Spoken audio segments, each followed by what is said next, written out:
Aujourd'hui, dans cette vidéo, je vais vous montrer comment passer de ce décor-là à ce décor-là avec quelques astuces et c'est quand même mieux. Bonjour tout le monde, j'espère que vous allez bien. On se retrouve en studio pour la première vidéo de 2022. Avant d'aller plus loin, n'hésite pas à t'abonner, seulement une personne sur 10 qui regarde cette vidéo est abonnée. Ça ne coûte rien et ça permet de développer la chaîne. Je voudrais vous remercier pour vos retours sur la vidéo avec l'iPhone 12. Elle a atteint quasiment 1000 vues et je n'ai jamais fait ça encore sur cette chaîne, donc merci beaucoup. Il serait peut-être bien de commencer le sujet de la vidéo. Qu'est-ce qu'une vidéo face cam? Une vidéo face cam signifie le fait de parler face à la caméra, tout simplement comme je suis en train de le faire. Ce n'est pas facile de commencer à parler face à une caméra et pour débuter, il vaut mieux être le plus à l'aise possible. C'est pourquoi aujourd'hui je vais vous donner quelques astuces pour améliorer vos vidéos. Ce sont des petites astuces qui m'ont aidé à améliorer mes vidéos au fur et à mesure, donc j'espère qu'elles vous aideront aussi pour vous développer sur YouTube ou sur d'autres réseaux. Alors la première astuce consiste à bien s'isoler de la lumière. En effet, lorsqu'on tourne en journée, on peut être gêné par la lumière extérieure. Même si c'est pas trop le cas en ce moment en Bretagne avec la météo qui fait. Pour ma part, je n'ai pas de rideau qui masque complètement la lumière. Alors j'ai investi dans des rideaux pour pouvoir être coupé de la lumière. Cela m'a coûté environ une cinquantaine d'euros. Pour la barre de rideau, c'est un système très pratique. Il n'y a pas besoin de faire de trous, c'est un système de fixation sans trous. J'ai ensuite rajouté 3 rideaux et le tour est joué. La deuxième astuce, il s'agit de la lumière. Maintenant que vous êtes dans le noir, grâce au rideau, il faut vous éclairer. Pour cela, j'utilise une softbox avec le panneau LED New Year. Ce n'est pas la meilleure lumière sur le marché, mais niveau rapport qualité-prix, c'est très intéressant.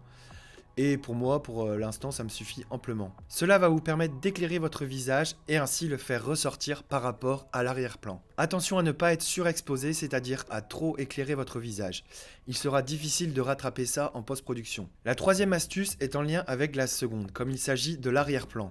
Pour ma part, j'ai opté pour 3 lumières, avec une petite lampe de chez Ikea en fond, ensuite une lampe de chez AliExpress, un petit éclair que j'aime plutôt bien, et enfin un panneau New Year qui éclaire en bleu l'arrière-plan. Je vous mets la différence entre les deux plans pour que vous fassiez une idée avec les lumières et sans les lumières, ça rend pas du tout pareil.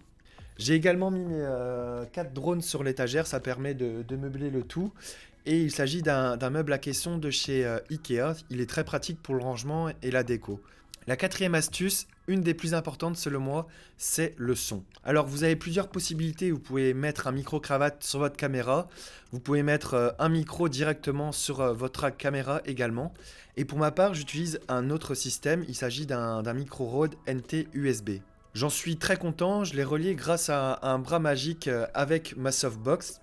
Le son de votre vidéo est très important. Est-ce que ma vidéo aura le même impact si c'était ce son-là pendant toute la vidéo ? Je ne pense pas, vous vous lasserez au bout d'un moment de la qualité du son. Donc il est primordial d'investir dans un micro pour débuter vos vidéos face cam. La cinquième astuce est la planification de vos vidéos. Qu'est-ce que j'entends par planification? C'est-à-dire qu'il faut que vous prévoyez ce que vous allez dire pour ainsi perdre le moins de temps possible et ainsi optimiser votre tournage. Pour ma part, j'utilise le logiciel Notion, qui me fait gagner énormément de temps. Je vous conseille d'aller voir cette vidéo de Niklas Krissel, si je prononce bien, qui vous explique comment optimiser le tournage de vos vidéos plus en détail. Je ferai peut-être une vidéo à ce sujet.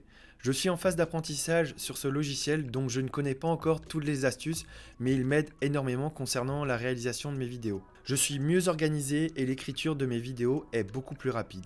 Grâce à Notion, vous aurez donc une idée du déroulement de votre tournage. Il faudra également écrire votre script. Pourquoi, me direz-vous? Tout simplement pour faire la transition avec la sixième astuce qui est le prompteur. Alors oui, un prompteur comme sur le JT de TF1 ou comme sur les plateaux télé, mais en un peu plus cheap. J'ai acheté ce prompteur sur Amazon 130 € à peu près et il fait très bien le boulot. Après avoir écrit votre script sur Notion, vous devez l'importer sur votre tablette et l'application Prompteur. C'est une application gratuite et très facile d'utilisation sur Android. Vous devez avoir l'équivalent, je pense, sur Apple. Vous n'avez ensuite qu'à choisir la vitesse du texte et sa taille, et celui-ci défile tout seul. Vous pouvez également revenir en arrière avec la télécommande qui est fournie avec le prompteur.